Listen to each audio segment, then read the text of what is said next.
जब एक शख्स लगभग 45 वर्ष के थे तब उनकी पत्नी का स्वर्गवास हो गया था।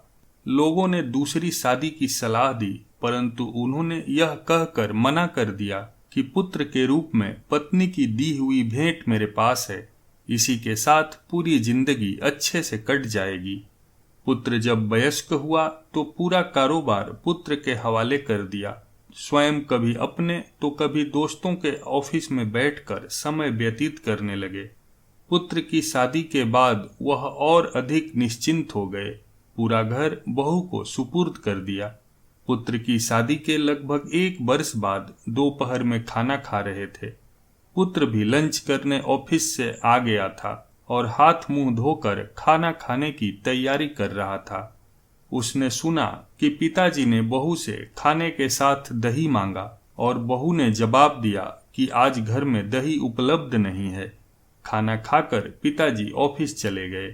थोड़ी देर बाद पुत्र अपनी पत्नी के साथ खाना खाने बैठा।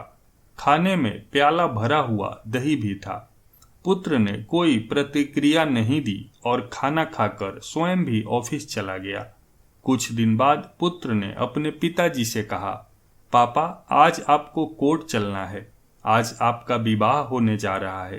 पिता ने आश्चर्य से पुत्र की तरफ देखा और कहा, बेटा, मुझे पत्नी की आवश्यकता नहीं है और मैं तुझे इतना स्नेह देता हूँ कि शायद तुझे भी माँ की जरूरत नहीं है, फिर दूसरा विवाह क्यों? पुत्र ने कहा, पिताजी, न तो मैं अपने लिए माँ ला रहा हूँ न आपके लिए पत्नी। मैं तो केवल आपके लिए दही का इंतजाम कर रहा हूँ। कल से मैं किराए के मकान में आपकी बहू के साथ रहूंगा तथा आपके ऑफिस में एक कर्मचारी की तरह वेतन लूंगा ताकि आपकी बहू को दही की कीमत का पता चले।